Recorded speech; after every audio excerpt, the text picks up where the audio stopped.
namanya Uni Empang. Saya salah satu dosen farmasi di Sekolah Tinggi Ilmu Kesehatan Al-Kausar. Kali ini akan menyampaikan mengenai mata kuliah yang saya ampu, yakni Bioteknologi Farmasi dengan materi fermentasi dalam bioteknologi farmasi.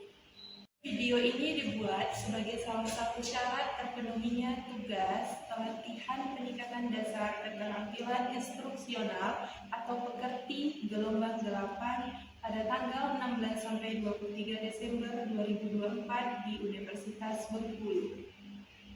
Baiklah, saya akan menyampaikan deskripsi dan informasi terkait lainnya tentang mata kuliah Bioteknologi Farmasi. Adapun deskripsi dari mata kuliah Bioteknologi Farmasi yakni mampu memberikan kemampuan kepada mahasiswa mengenai prinsip bioteknologi dan aplikasinya pada farmasi yang ditujukan untuk memberikan pemahaman mendalam tentang penerapan teknologi biologi dan pengembangan produk farmasi. Dalam mata kuliah ini, mahasiswa akan mempelajari berbagai aspek tentang bioteknologi seperti rekayasa genetik, kultur sel, dan produksi obat yang berbasis bioteknologi. Adapun capaian pembelajarannya, mahasiswa bekerja secara aktif dalam tim multidisiplin di bidang bioteknologi dan farmasi. Yang kedua, mahasiswa menguasai konsep dasar dan lanjutan bioteknologi farmasi. Yang ketiga, mahasiswa berpartisipasi dalam penelitian dan pengembangan produk farmasi yang berbasis bioteknologi. Sistem pembelajaran dilakukan secara hybrid, baik secara offline maupun secara online. Metode pembelajarannya berdasarkan pemecahan kasus ataupun case method yang mana dilaksanakan cara luring di dalam kelas dan juga online dengan aplikasi Zoom. Penilaian mata kuliah dengan penyelesaian kasus, keaktifan di kelas, tugas membuat laporan kasus, ujian tengah semester, dan juga ujian akhir semester yang mencerminkan capaian pembelajaran yang dibebankan pada mata kuliah ini. Selanjutnya, saya akan menampilkan video pembelajaran mata kuliah Bioteknologi Farmasi dengan materi fermentasi dalam bioteknologi farmasi. Assalamualaikum warahmatullahi wabarakatuh. Waalaikumsalam warahmatullahi wabarakatuh. Gimana kabarnya adik-adik? Oke, biasanya ada yang terlambat ya kan? Bangunnya kesiangan, tapi kali ini bisa datang. Ucapkan terima kasih. Ini pertemuan kedua kita ya dia di mata kuliah Bioteknologi Farmasi. Oke, yang minggu kemarin kita sudah bertemu ya di kota perkuliahan dan juga di pengantar bioteknologi farmasi. Baik, untuk mengawali perkuliahan kita pada pagi hari ini kita awali dengan berdoa. Berdoa dipersilahkan.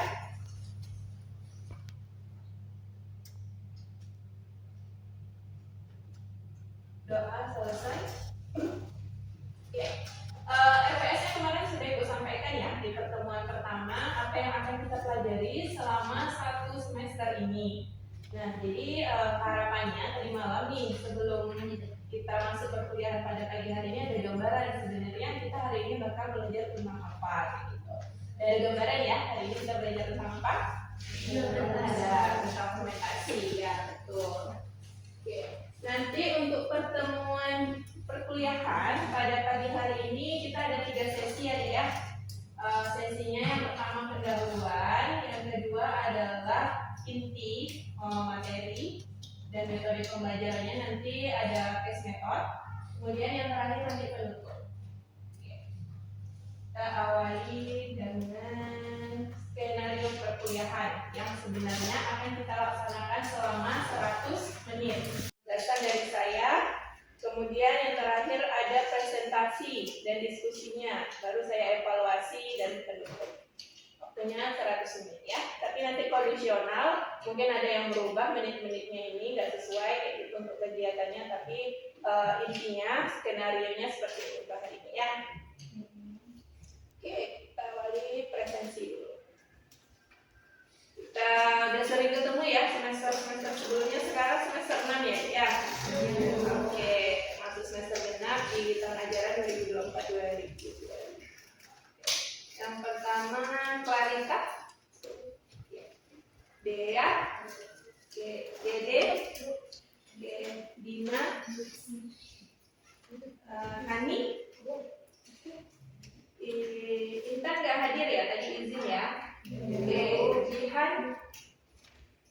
Sumiati, Akri, Milauna, ya sendiri deh ya. Mustaqim, Rizka, Sandi, Tasya, Bulan juga izin sakit. Yang terakhir Daniel. Biasanya telat ya kan? Tapi hari ini nggak telat. Oke, untuk abstraksinya, mumpung ini masih pagi, Ibu ada sedikit video ngutip dari YouTube ya. A corporate client. I was a housewife. I was a lecturer. Encouraged to switch group. Kemudian nanti Career. dari pendengarnya ya.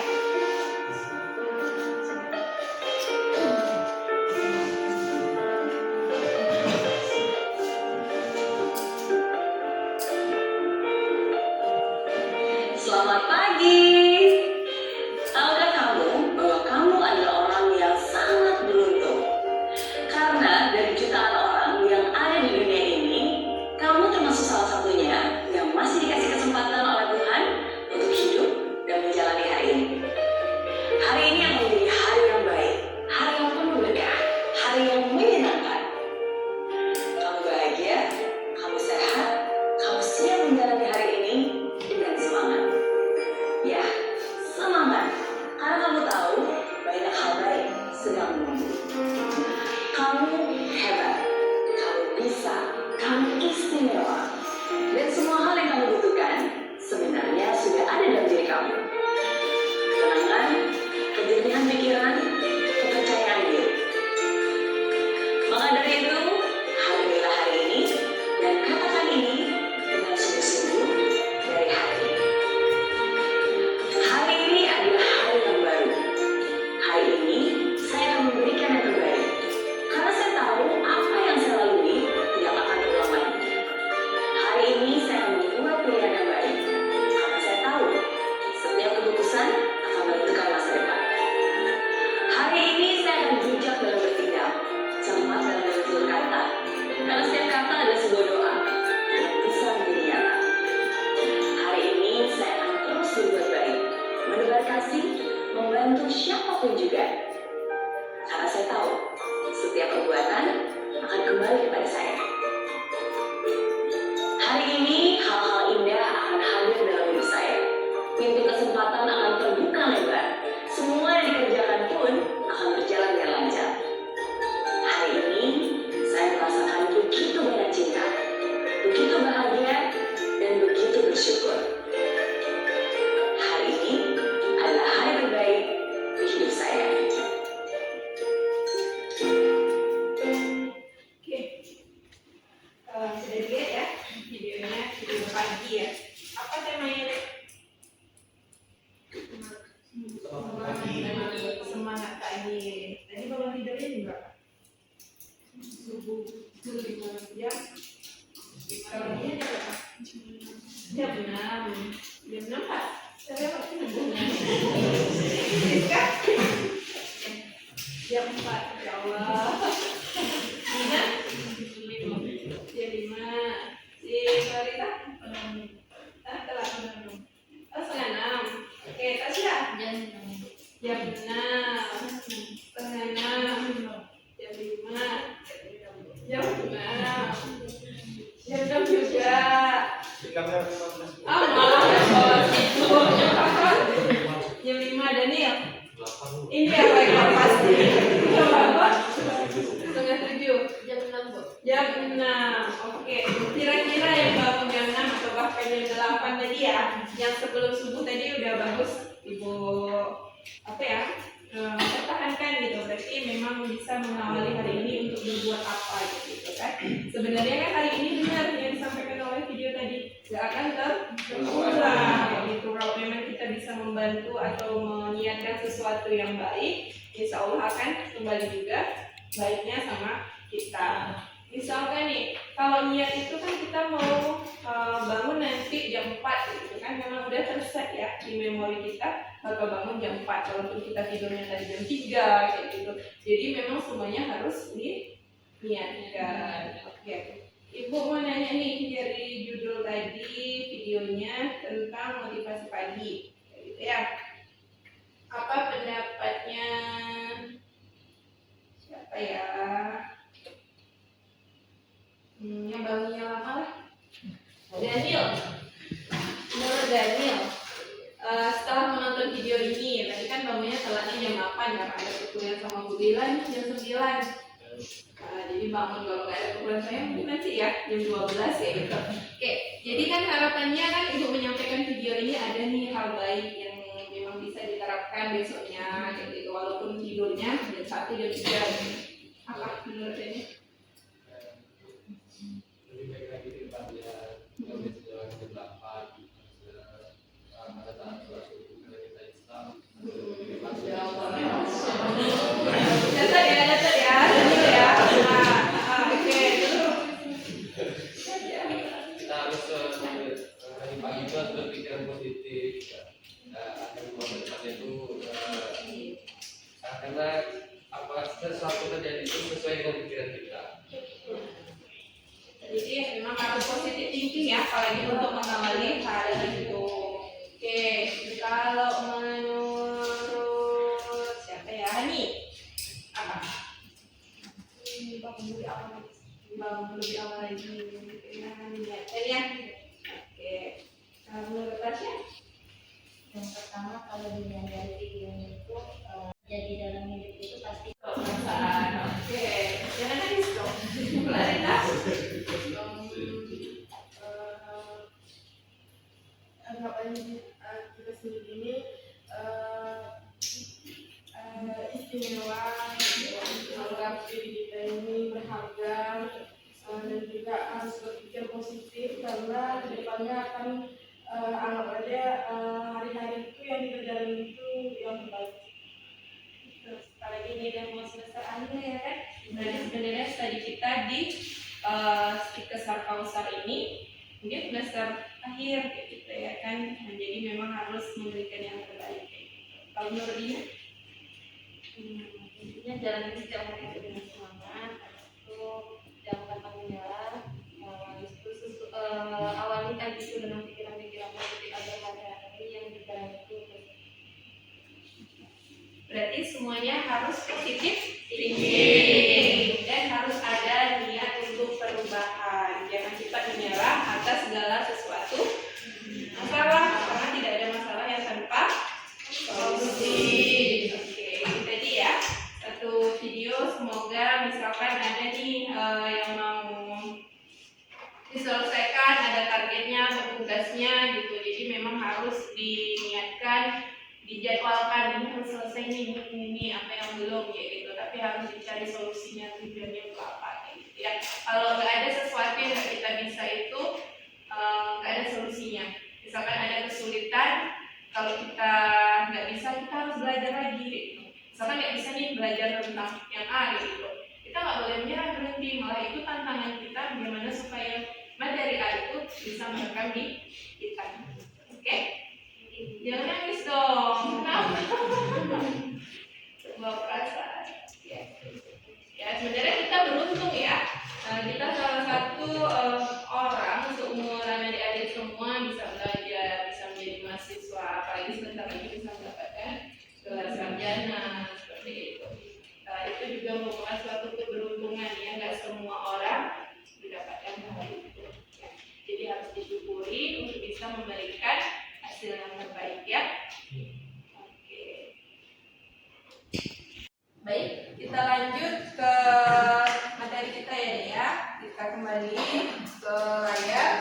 Ini tujuan mata kuliah kita di pertemuan kedua kita, yakni adik-adik diharapkan mampu memahami prinsip dasar fermentasi dan aplikasinya di dalam bioteknologi farmasi. Kemudian yang kedua, diharapkan adik-adik bisa mengenal jenis-jenis fermentasi itu apa aja gitu. Mampu menganalisis data fermentasi dan menafsirkan hasilnya. Sudah tahu fermentasi itu apa? Sudah? Oke, kalau sudah mungkin ada gambarannya seperti apa gitu ya. Ibu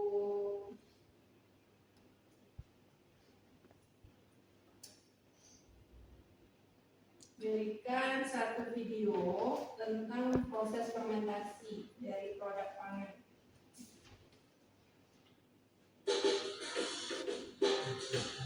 Oke, sudah pernah makan tape ya? Tape dibuat dengan memanfaatkan mikroorganisme yang ada di dalam ragi tape.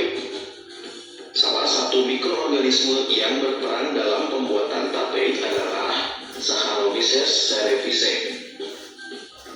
Selain Saccharomyces cerevisiae, jamur Aspergillus sp dan bakteri Acetobacter aceti juga berperan dalam pembuatan tape. Mikroorganisme yang terdapat pada ragi tape memiliki peranan yang sinergis. Artinya, mikroorganisme tersebut akan bekerja bersama untuk mengubah bahan baku dari singkong atau beras ketan menjadi tape. Selama pembuatan tape terjadi pemecahan atau hidrolisis amino atau pati menjadi glukosa. Proses ini dibantu oleh jamur Aspergillus sp. Proses inilah yang membuat tape berasa manis. Glukosa yang dihasilkan dari proses tersebut difermentasi menjadi alkohol oleh Saccharomyces cerevisiae. Proses ini menyebabkan tape memiliki aroma yang khas. Proses fermentasi yang dilakukan mikroorganisme dalam pembuatan tape merupakan respirasi anaerob. Artinya, dalam prosesnya tidak dibutuhkan oksigen. Rasa masam pada tape disebabkan adanya kandungan asam cuka atau asam asetat. Asam cuka dihasilkan dari proses fermentasi alkohol oleh bakteri Acetobacter aceti secara aerob atau dalam keadaan terdapat oksigen.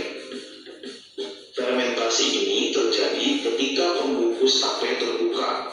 Oleh karena itu, agar tape yang dihasilkan tidak terlalu masam, dalam pembuatan tape harus ditutup rapat. Oke, itu tadi merupakan suatu proses fermentasi menghasilkan produk pangan yang namanya adalah tape. Oke, apa bakteri yang terlibat ini, Dek? Oke, berarti diperhatikan ya videonya ya. Oke, nanti kita bakal kenalan nih jenisnya, dia termasuk jenis bakteri mikroorganisme apa, ya? Oke. Fermentasi tadi apa? Merupakan proses yang berperan penting dalam suatu metabolisme yang melibatkan mikroorganisme. Misalkan tadi yang dalam tape namanya adalah mikroorganisme. Ya, nanti kita kenalan nih, dia termasuk mikroorganisme jenisnya apa. Jadi kalau dari video dia membutuhkan oksigen atau enggak? Enggak. Berarti tanpa oksigen. Kalau tanpa oksigen berarti mikroorganismenya adalah anaerob. Oke. Kalau yang membutuhkan oksigen adalah aerob. Kalau yang misalkan membutuhkan sedikit oksigen namanya mikroaerob. Oke. Jadi kita simpulkan fermentasi adalah proses metabolisme dengan bantuan mikroorganisme. Mikroorganismenya bisa bersifat aerob yang dengan oksigen dan anaerob yang tanpa oksigen dan mikroaerob yang membutuhkan sedikit oksigen untuk bisa menghasilkan suatu produk. Produknya bisa berupa produk pangan, baik makanan, minuman, ataupun di bidang farmasi yaitu obat-obatan.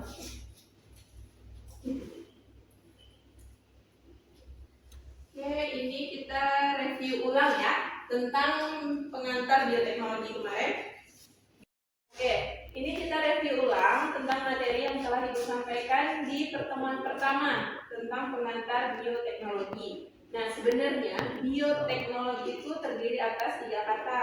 Bio, yaitu adalah agennya atau mikroorganismenya. Baik yang tadi telah Ibu sampaikan baik yang sifatnya anaerob, aerob maupun mikroaerob. Kalau tekno, kata kedua adalah tekno. Tekno itu adalah tekniknya atau rekayasanya, engineeringnya. Bagaimana proses fermentasi itu mau pakai teknik yang mana? Gitu.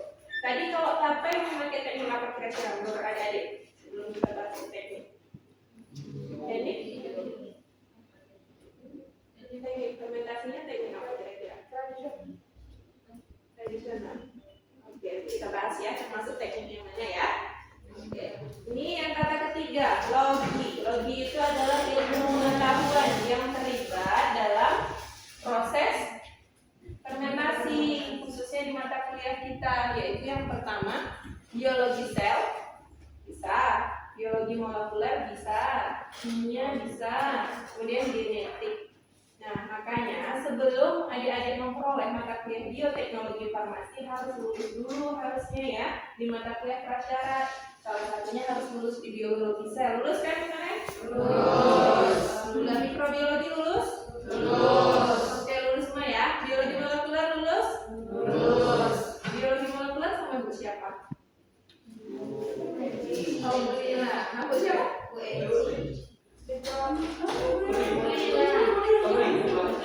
Oke, lupa ya. Biokimia? Pak Eza. Kalau kimia dasar? Pak Eza. Tentang genetik? Dia sama ya? Sama biologi molekuler dan genetik kita ya. Oke. Pada fase proses ada 3 tahapan ya tadi. Apa tahapan pertama? Tahapan penguraian substrat, transformasi substrat. Yang kedua menghasilkan produknya. Produknya bisa berupa alkohol, asam laktat ataupun asam asetat. Kemudian yang ketiga penguraian menghasilkan energi ATP yang melibatkan reaksi kimia yang bisa bermanfaat untuk makanan ataupun kita sendiri. Kalau pengaplikasian di manusia biasanya di organ pencernaan kita ya ada energi ATP. Kemudian apa lagi? Sebagai antioksidan untuk kardiovaskular kita juga membutuhkan energi. Oke, kita masuk ke slide selanjutnya tentang teknologi fermentasi. Nah, itu apa? Itu merupakan sebenarnya aplikasi ilmiah ya daripada proses fermentasinya sendiri untuk bisa menghasilkan suatu produk. Nah, terus apa bahan utama fermentasi? Yang pertama tadi udah pasti mikroorganismenya, substratnya, medianya, dan alatnya. Nah, alatnya biasanya kita sebut dengan fermentator ataupun bioreaktor. Nah, fungsinya untuk apa? Untuk bisa mengendalikan si oksigennya tadi. Kalau si tape tadi kan di videonya dia harus ditutup. Nah, itu merupakan alatnya termasuk bioreaktor. Nah, pengaplikasiannya di dunia industri pertama kali itu untuk pembuatan wine. Itu ya, digambarin dua deh. Untuk pembuatan wine atau anggur merah. Ya, dengan bantuan bioreaktor. Jadi kalau teknologi fermentasi itu adalah aplikasi ilmiahnya untuk proses fermentasinya agar bisa menghasilkan suatu produk.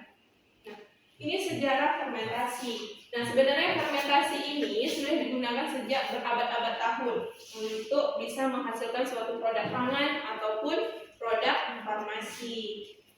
Nah, dimulai sejak kapan sebenarnya? Dimulai sejak sebelum 6000 Masehi tahunnya ya. Pertama kali ditemukan untuk fermentasi alkohol pada orang Timur Tengah. Kemudian berkembang lagi 1500 sebelum Masehi untuk pembuatan anggur dan bir, roti. Baru masuk ke abad ke-19 pada tahun 1800-an oleh Bapak Louis Pasteur. Inilah yang orang pertama kali menemukan bahwa proses fermentasi ini melibatkan mikroorganisme. Nah, berkembang lagi sampailah di abadnya di tahun 1900-an itu bisa menghasilkan suatu produk di dalam industri farmasi. Ini obat-obatan berupa antibiotik, vaksin, vitamin ataupun enzim. Ini materi berikutnya tentang jenis fermentasi. Nah, jenis fermentasinya sendiri ada 3 ya. Tadi yang telah saya sebutkan, dia bisa menghasilkan suatu produk. Namanya yang pertama fermentasi alkohol. Jadi produk yang dihasilkan apa kalau alkohol atau etanolnya. Nah, kemudian ada substratnya baru bisa menghasilkan produk tadi. Nah, tetap melibatkan apa lagi? Mikroorganisme. Kalau yang fermentasi asam laktat, produknya apa?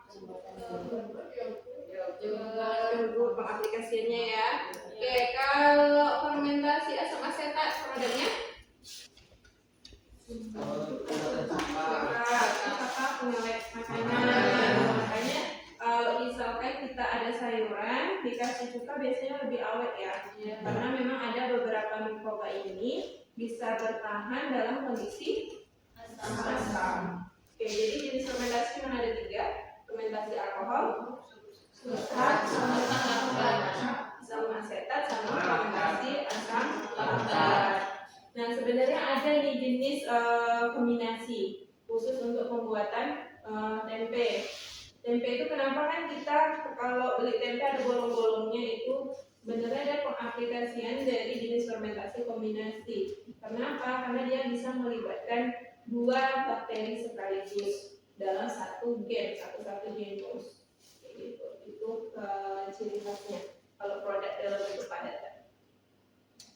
Terus ini faktor atau variabel yang mempengaruhi proses fermentasi. Ada 4 ya, ada pH, suhu, sumber karbon, dan oksigen. Nah, yang keempat-empatnya ini harus dijaga optimasinya agar tidak terjadi kontaminasi. Kenapa? Karena kita melibatkan mikroorganisme pada tahap proses fermentasinya agar bisa menghasilkan produk yang produktivitasnya tinggi atau yang bagus ya.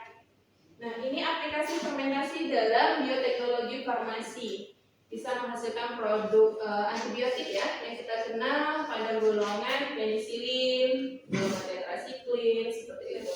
Kemudian kalau untuk aplikasian vaksin, dulu kita waktu masih COVID-19 menghasilkan vaksin COVID-19, walaupun jenisnya banyak mereknya ya.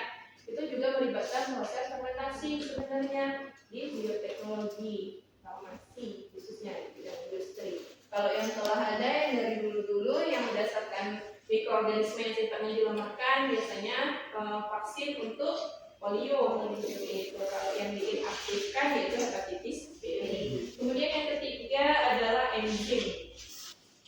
Nah, enzim ini yang sering kita pakai gula. Gula itu dari apa pembuatannya? Tebu. Nah, tebu itu sebenarnya merupakan proses apa sebenarnya untuk berubah menjadi enzim amilase? Proses fermentasi juga sebenarnya, dia harus diubah dulu. Makanya berubahnya dari apa? Banyak tahapannya. Dia harus melibatkan tadi alat juga. Alatnya adalah apa tadi?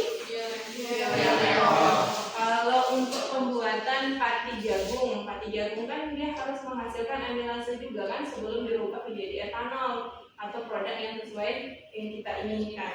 Kayak gitu. Tahapannya sama untuk tahap proses fermentasi. Kemudian yang keempat adalah hormon. Nah, ini aplikasinya banyak ya untuk insulin. Kalau untuk orang diabetes biasanya pakainya insulin, dia juga melibatkan proses fermentasi. Ini keunggulan metode, tantangan dan kendala pada tahap proses fermentasi. Nah, keunggulannya apa? Biayanya rendah. Tadi kalau AP tadi kan gampang sebenarnya ya, ada bahannya singkong ataupun ketan, kita bisa menghasilkan dengan bantuan mikroorganisme dari raginya. Kemudian ramah lingkungan, pasti stabilitasnya tinggi. Tantangannya apa? Yang tadi kita karena melibatkan mikroorganisme rawan terhadap kontaminasi. Makanya pada tahap proses fermentasi harus kita jaga prosesnya, jangan sampai ada kontaminasi. Kemudian kontrol proses, kemudian optimasinya. Apa yang optimasi ya?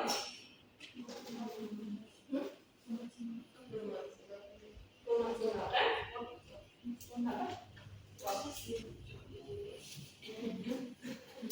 Oke, optimasial ini tahapan di mana sih proses fermentasi ini kita tetap mempertahankan tadi faktor-faktor yang mempengaruhi suhunya, tetap dipertahankan kestabilannya, pH-nya, kemudian oksigennya agar bisa menghasilkan produk yang baik. Kemudian kendalanya dari variasi kualitas produknya. Itu tantangan ya dalam proses fermentasinya karena memang harus ada monitoringnya. Kemudian stabilitas tren mikroorganisme. Nah, ini apa? Stabilitas tren mikroorganisme. Tadi sifat mikroorganisme tadi kan sebenarnya ada 3 ya, anaerob, aerob dan juga mikroaerob. Nah, stabilitasnya ini harus dijaga agar si mikroorganisme tetap bisa mempertahankan ketiga sifat tadi.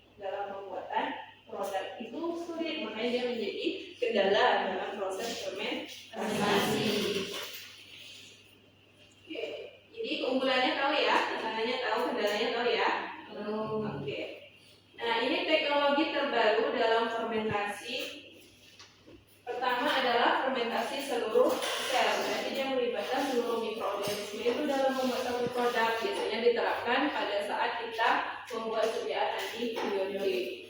Kemudian fermentasi enzimatis, dia menggunakan si enzimnya ini sebagai katalis atau katalisator pada saat reaksi kimia.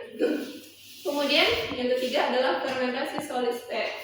Ini padatannya, dia substrat ini bentuknya harus padat supaya bisa menghasilkan produk pada saat proses fermentasi. Nah, khasnya fermentasi solid state ini paling banyak pengaplikasiannya di industri. Tadi, karena dia melibatkan substratnya sebagai nutrisinya. Kemudian yang keempat, fermentasi kultur sel hewan dan tumbuhan. Ini apa? Kulturnya tahu ya? Kalau kultur tumbuhan yang adik-adik itu apa biasanya? Produknya apa? Yang memang hasil kultur tanamannya biasanya. Oh, tomat, boleh. Jadi di awal ibu ngambil gambar tomat ya. Ya, tomat itu termasuk kultur tumbuhan dari jaringannya ya, dari selnya. Kemudian kalau di dalam produk farmasi apa? Kalau melibatkan kultur sel hewan atau tumbuhan,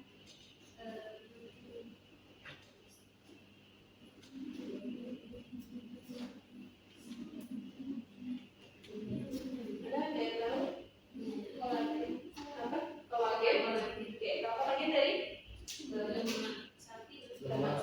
Terus apa lagi? Tadi yang disebutkan ada 4 produk. Tadi ada antibiotik, vaksin, hormon. Ada nggak dari keempat itu yang memang melibatkan kultur sel hewan atau tumbuhan? Banyak adalah pasti jarang dimasukkan. Nah, ini ada status deh. Ada 2 kasus yang memang harus adik-adik selesaikan. Waktunya lebih kurang 30 menit. Nanti kelompok pertama membahas tentang produksi etanol dari fermentasi jagung. Yang kelompok 2, penggunaan fermentasi dalam produksi antibiotik. Nah, apa cakupannya yang harus memang dibahas pada saat kita diskusi? Prosesnya, keuntungannya, dan aplikasinya. Gitu. Nanti kelompoknya yang dipakai selama 1 semester yang telah disampaikan di pengantar kemarin ya, di kontrak perkuliahan. Ada 2 kelompok berdasarkan absen nomor 1 sampai 9 kelompok 1, 10 sampai 17 itu kelompok 2. Nah, peraturan dalam diskusi ini 10 menit pertama diskusi, persiapannya membuat PPT itu lebih bagus juga ya, berarti kesiapannya. Kemudian yang kedua adalah materinya, bisa nggak menjawab dari ini tadi yang tadi Ibu sampaikan prosesnya gimana, keuntungan dan aplikasinya dari kasus ini. Boleh dari jurnal, boleh dari media lainnya. Oke. Terus yang ketiga adalah diskusinya. Sifatnya, etikanya kayak mana ketika berdiskusi, gitu ya. Oke, jadi nanti majunya kelompok 1 dulu, 1 orang sebagai moderator, kemudian presentator boleh bertanya, kayak gitu seputar materi ini. Ke kelompoknya nanti kita diskusi sebentar, baru kita ambil kesimpulannya. Ya? Oke, silakan duduk menurut kelompoknya. Gimana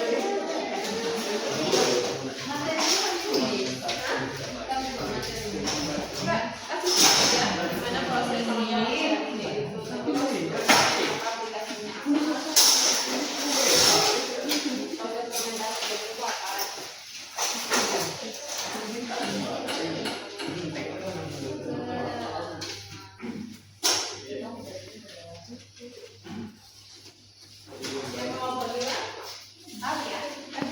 Kasusnya tentang fermentasi dalam produksi antibiotik. Nah, jika produksi itu kayak mana prosesnya, kemudian keuntungannya apa, proses antibiotik juga apa.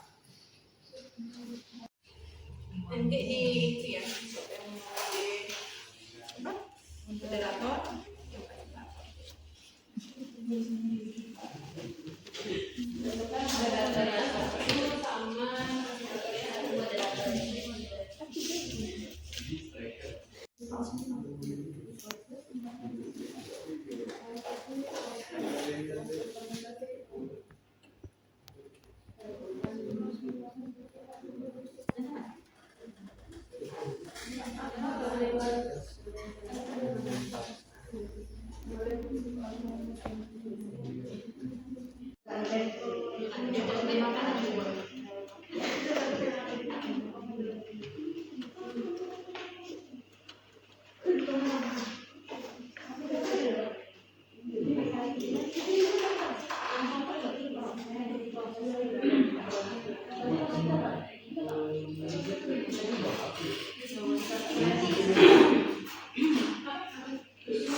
juga secara umum ini kan perlu salah satu. Jadi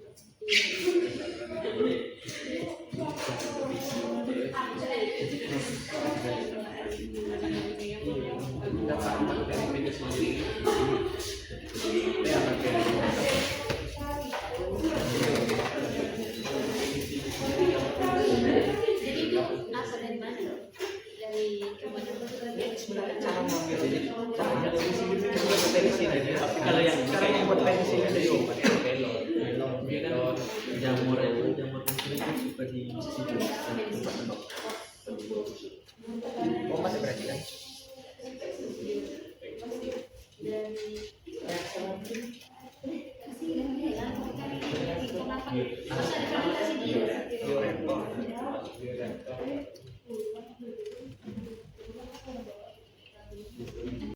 Gimana? Udah pada selesai kelompok 1, kelompok 2? Udah. Oke, berarti kita langsung ini ya, diskusi ya. Yang pertama kelompok 1, silakan maju dulu. Presentasikan hasilnya. Bismillah, Assalamualaikum warahmatullahi wabarakatuh.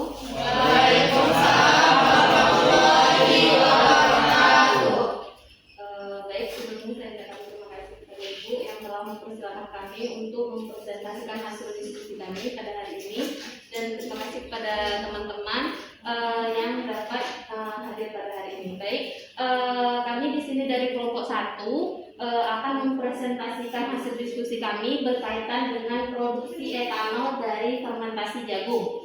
Nah, di mana kami dari kelompok 1 ini beranggotakan ada Clarita Salsabila, Dea Angela, Jadi Menteri Prawitomisi, Dina Rahmadini, Hani Eka Srianata, Jihan Andani, dan Juniati. Baik, pada bagian yang pertama di sini kami akan menjelaskan bagaimana proses fermentasi jagung. Nah, untuk bagian ini akan dijelaskan oleh rekan saya, yakni Dede Mukti Prawitomisi. Pada Dede disilakan.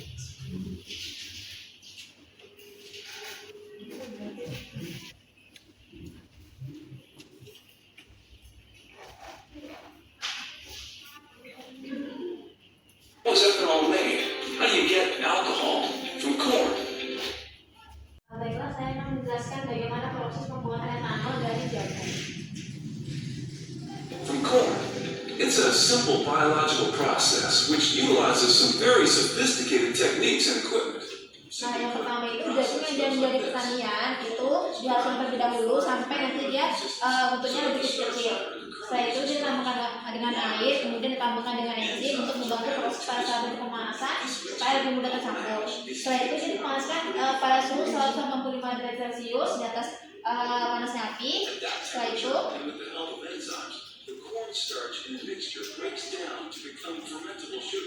setelah dia dipanaskan dengan suhu 185 derajat Celcius tadi, dia didinginkan sampai suhunya 92 derajat Celcius. Nah, pas suhunya itu dia turun, nanti dia akan membentuk gulanya.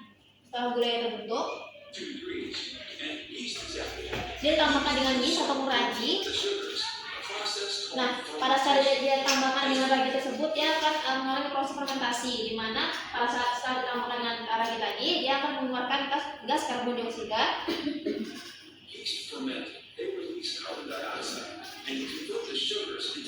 Nah, untuk proses pembuatan yang dari awal tadi, dari pendinginan sampai tambahkan ragi tadi itu memakan waktu sekitar 52 sampai 62 jam.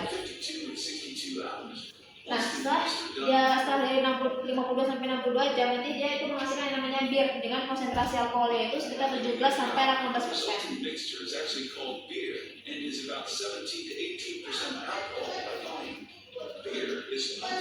Yang pertama, setelah dia dapatkan hasil alkoholnya tadi, dia destilasi yang pertama kali, yaitu untuk menguapkan air sisanya yang nggak dipakai gitu, untuk menguapkan si alkoholnya itu sekitar 95%.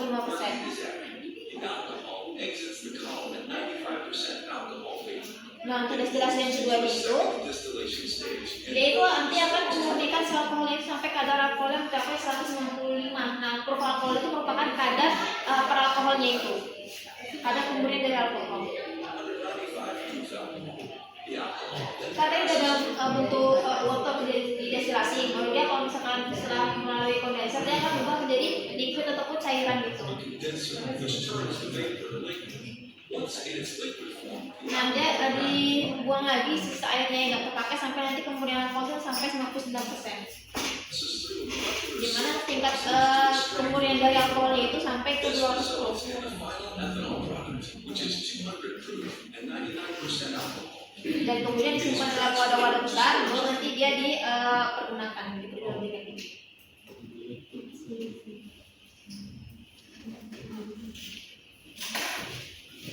Baik, itulah presentasi atau penjelasan yang dijelaskan oleh rekan saya mengenai proses bagaimana pembuatan etanol dari pati jagung. Ini kita akan mengetahui apa saja sih keuntungan dari pembuatan pati jagung, pembuatan etanol dari pati jagung. Nah, untuk bab ini akan dijelaskan oleh rekan saya Clarita Salsabila. Kepada Clarita disilakan.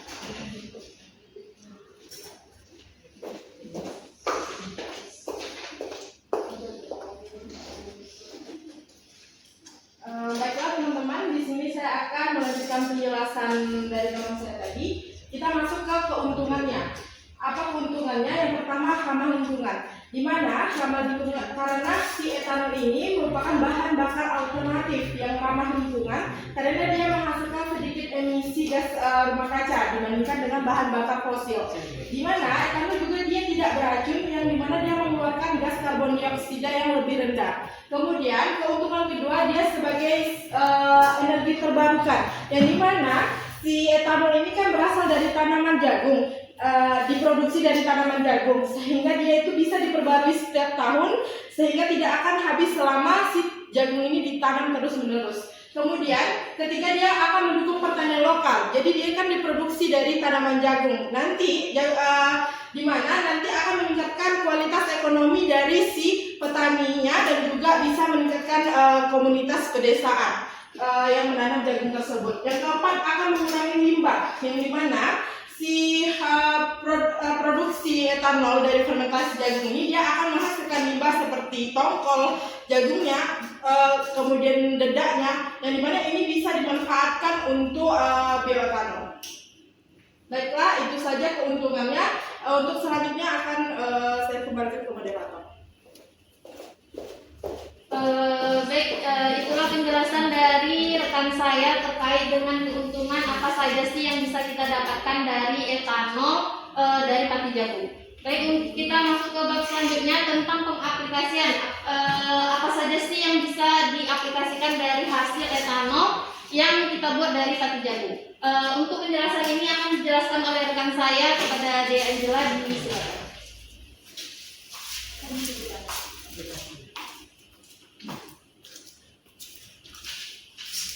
Baiklah, saya akan melanjutkan penjelasan dari teman saya. Di sini apa sih aplikasi dari pembuatan pati jagung ini? Di sini ada aplikasinya di dalam bidang farmasi. Di dalam bidang farmasi itu terdapat aplikasinya seperti kosmetik, kedua itu pelarut obat, yang ketiga itu disinfektan. Di dalam bidang pangan itu ada pembuatan minuman keras seperti yang Dede jelaskan tadi. Kemudian yang kedua itu pengawet makanan, yang ketiga bahan baku sirup. Baiklah, itu saja dari aplikasi dari pembuatan pati jagung ini. Saya kembalikan kepada moderator.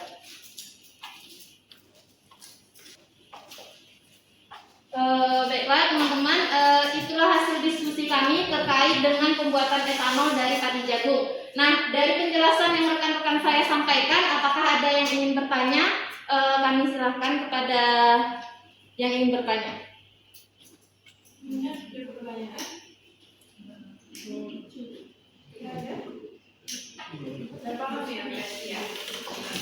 Jadi dari produksi etanol dari fermentasi jagung, nah jagungnya ini dibuat bioetanol ya, dengan proses kita harus memilih dulu sebenarnya mikrobanya. Dia melibatkan mikroba kan jadi mikrobanya apa yang dilibatkan dalam fermentasi jagung ini?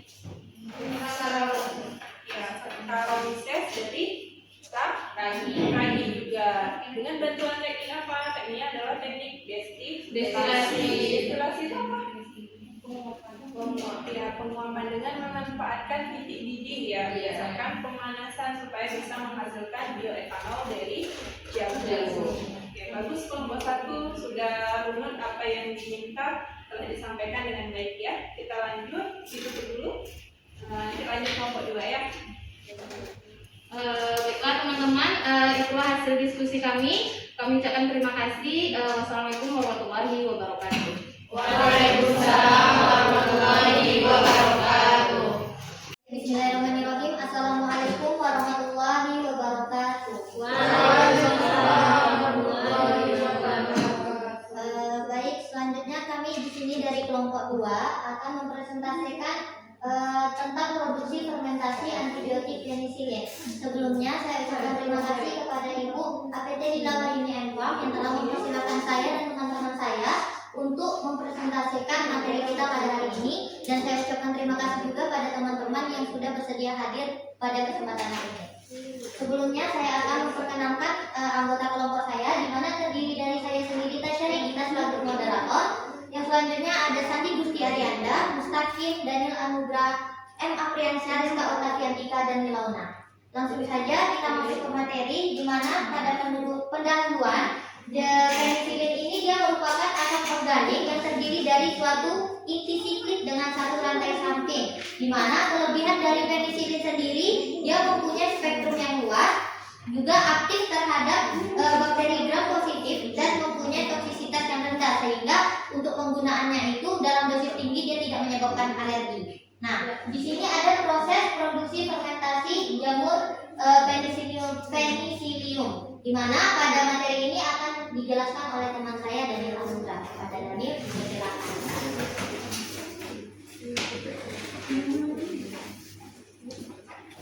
Baiklah, di sini saya akan melanjutkan penjelasan dari Tasya. Untuk yang proses dari fermentasi jamur penicillium ini, yaitu yang pertama yaitu berasal dari gambar ini, yaitu berasal dari melon. Pertama-tama melonnya itu dikecilkan terlebih dahulu. Setelah dikecilkan, dari melonnya itu sendiri dia itu akan dimasukkan ke dalam bioreaktor fermentasinya. Di dalam bioreaktor fermentasi ini kemudian dia itu ditambahkan gula dan beberapa bahan tambahan lainnya agar perkembangan dari jamur penicillium ini dia itu lebih baik. Setelah dia ini mengalami proses fermentasi selama 2 hari sampai 100 jam, dia ini kemudian akan dikeluarkan, dan para peneliti itu akan memisahkan jamur penicillium yang telah berkembang tersebut. Setelah jamur penicillium yang telah berkembang tersebut dipisahkan, kemudian dia itu akan dimurnikan dan dijadikan sebagai antibiotik. Dan begitulah mungkin penjelasan dari saya. Dikembalikan kepada saya. Nah, baik, selanjutnya untuk aplikasi akan dijelaskan oleh teman saya Sandi Gusti Arianda. Ada Sandi, silakan.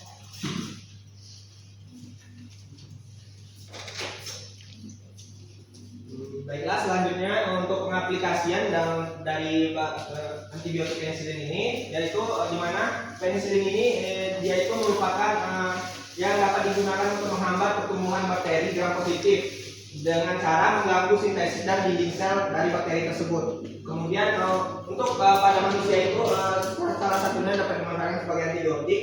Itu bisa digunakan untuk berbagai penyakit yang disebabkan oleh bakteri, ya, seperti pada infeksi telinga, infeksi sinus berat, radang tenggorokan akibat infeksi bakteri Staphylococcus aureus, kemudian bakteri Streptococcus dengan berbagai infeksi saluran kemih, tipes, kemudian tuberkulosis dan diare akibat Amoeba histolytica. Nah, mungkin itu saja adalah pengaplikasiannya. Selanjutnya saya akan kembalikan kepada moderator. Nah, baik, mungkin itu saja presentasi dari kelompok kami. Bagi teman-teman yang ingin bertanya, saya persilahkan. Tidak ada? Baik, untuk kesimpulan pada materi kita, yaitu yang pertama, jamur penicillium ini dia secara alami untuk menghasilkan antibiotik penicillin. Yang kedua, para ilmuwan yang pada artikel ini, para ilmuwan dia itu belajar menemukan jamur penicillium disensi fermentasi dengan menambahkan sejenis gula dan bahan-bahan lainnya. Nah, proses ini dia dapat meningkatkan pertumbuhan jamur penicillium. Yang ketiga, para ilmuwannya itu dia memisahkan produk penisilin dari jamur. Dan yang terakhir, penisilin dimurnikan untuk digunakan sebagai antibiotik. Baik, hanya itu yang bisa kami sampaikan. Lebih dan kurang kami mohon maaf. Saya akhiri. Billahi taufiq wal hidayah. Wassalamualaikum warahmatullahi wabarakatuh.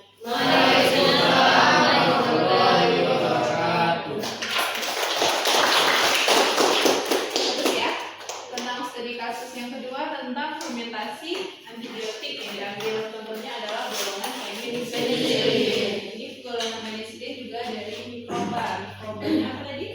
Penicillin. Jamur penicillin yang melewatkan proses fermentasi juga. Dari dia ini aplikatif ya, karena dia bisa menggunakan bioreaktor ya kan. Terus berdasarkan apa indoksinasinya? Suhu juga, agar si mikrobanya ini bisa tetap berkembang untuk melakukan proses fermentasi. Untuk aplikasinya sama untuk pembuatan antibiotik yang menghambat dinding sel. Jadi misalnya dia hambat untuk khusus bakteri-bakteri yang sifatnya adalah gram positif. Ya, sempit ya, ini paling sering dipakai antibiotik. Oke, bagus. Jadi diskusinya lumayan ya. Sudah ada interaktifnya, sudah cepat bisa menerangkan tentang kasus ini. Oke, kita lanjut ke sesi selanjutnya. Kita beri sebentar ya, Dek, ya. Sebentar aja, soalnya cuma 4. Waktunya cuma 25 detik. Satu soalnya. Report ya. Ke Memphis aja. Kodenya ini. Kalau dari barcode ini nggak bisa ya, nggak sampai ya, mungkin hanya satu-satu gitu ya. Buka krisisnya, apa ini? Sebentar.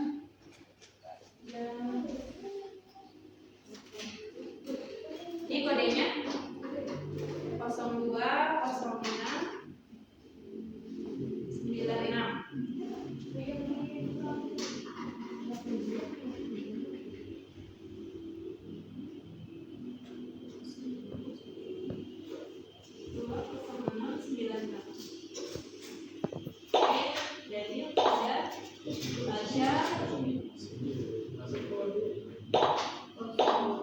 Marita dan 5 orang ya.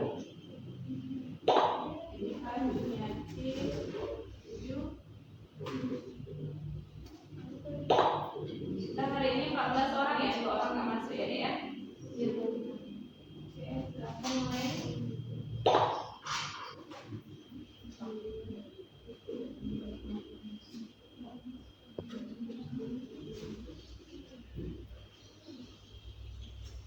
Dulu ya, ini kalau sudah masuk semua kita mulai.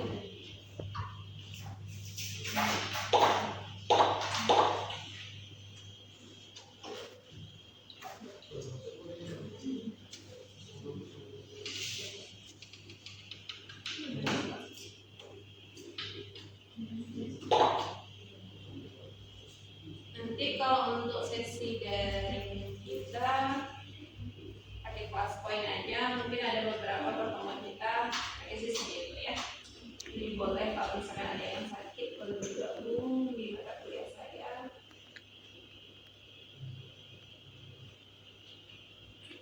Oke, satu lagi ya. Siapa yang belum? Daniel udah, Tasya udah, Barita, Dede, Sandi, Dihan, Juniati, Afri, Dea, Resi kan. Dina ya, udah belum. Oke.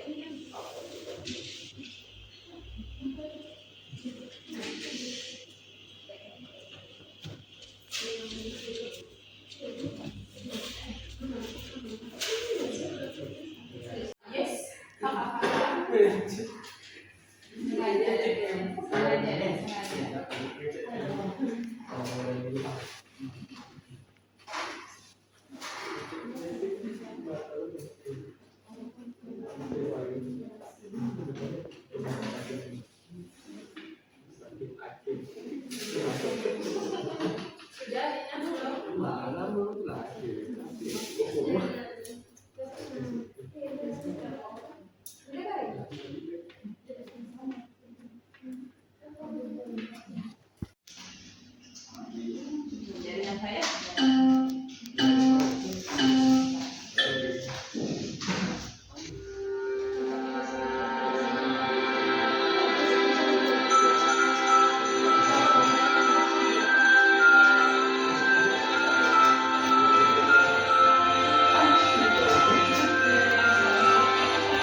dia Bu, pas posisi. Kuat kan? Ya Allah. Oke. Ini sesi terakhir kita ya. Berarti kita bilang kesimpulan bahwa fermentasi tadi apa? Proses metabolisme yang melibatkan mikroorganisme. Jadi yang sifatnya anaerob, aerob, mikroorganisme. Oke. Ada pertanyaan ya untuk pertemuan hari ini. Dan baterai saya juga sudah low. Oke. Bu akhiri ya untuk pertemuan hari ini ya dengan berdoa menurut agama dan kepercayaan masing-masing. Berdoa dipersilakan. Bismillahirrahmanirrahim. Ibu akhiri. Assalamualaikum warahmatullahi wabarakatuh. Waalaikumsalam warahmatullahi wabarakatuh. Ya. Baiklah, cukup sekian video pengantar dan juga video pembelajaran di kelas ini saya buat. Untuk terakhir saya ucapkan terima kasih kepada semua pihak yang terkait dalam pembuatan video ini. Saya akhiri. Assalamualaikum warahmatullahi wabarakatuh.